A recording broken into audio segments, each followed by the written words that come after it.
no longer accepted as a truism that if you want peace, you prepare for war.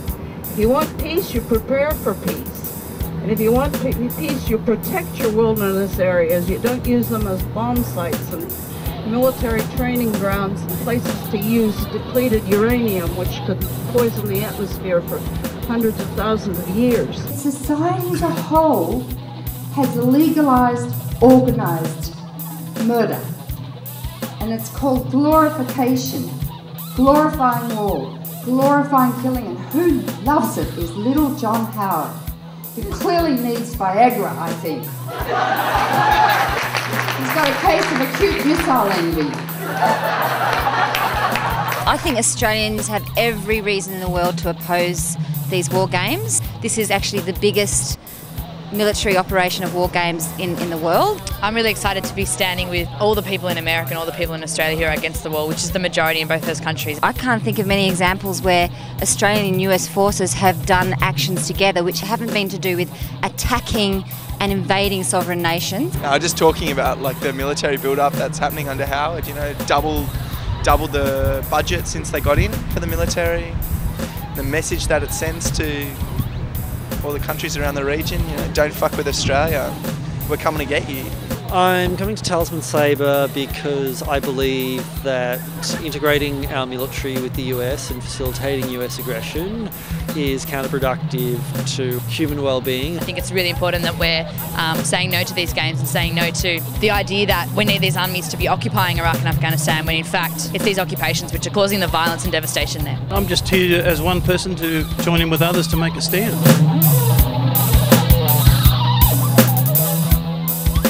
We just got off the bus and we saw these 3 US soldiers outside Macca's here.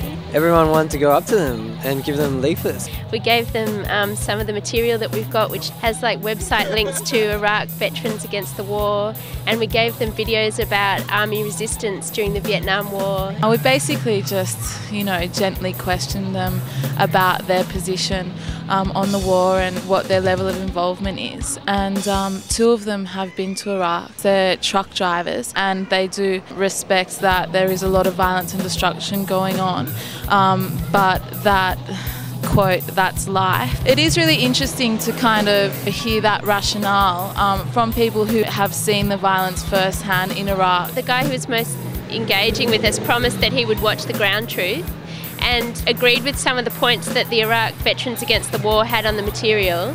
I think there's a huge hangover from the Vietnam War, where there's all these stories about soldiers being spat on by protesters and things like that. I think it's really positive that a lot of soldiers can see that people who are against the war actually care for their physical and mental well-being.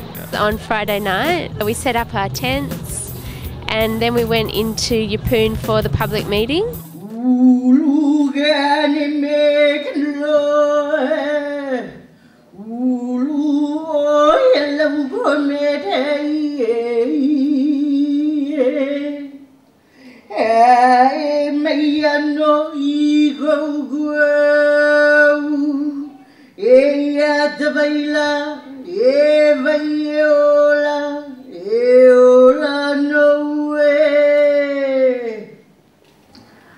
Aloha, and just so you know, the last words that I said were Ia Kavaila, Hevai Eola Noe. Here are the waters of life that are here in Shoalwater.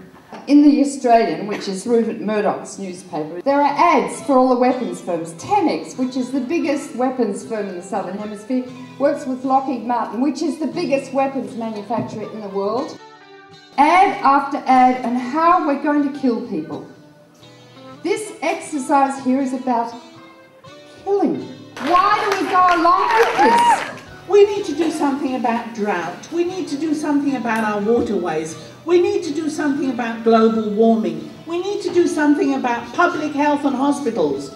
But we spend $55 million every single bloody day on the military. What I'm watching in our homeland of Guahan is another wave of dispossession. The atrocities that have been committed against the indigenous of our islands are merely a sign of what will happen to everyone if we do not stand together united.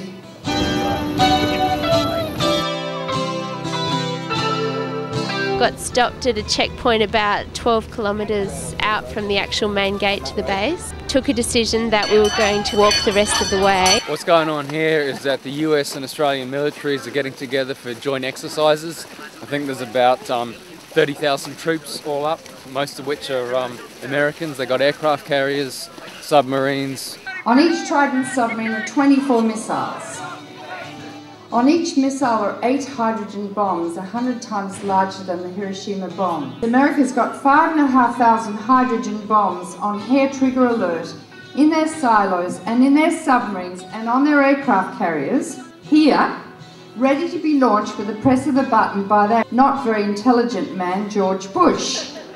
What they're doing is preparing for what they call regional contingencies, which are military speak for problems that the Australian government might experience in the Pacific region. They've got Australian corporate interests in those countries, so it's important that the Australian military is there to back up those corporate interests when things start to get a little shaky in those countries, when the people sort of may rise up and sort of want to nationalise their industries. What we're protesting is against Australian imperialism just as much as American imperialism. We've got Pine Gap in the middle of Australia, which is orchestrating a killing in Iraq, orchestrating the killing in Afghanistan.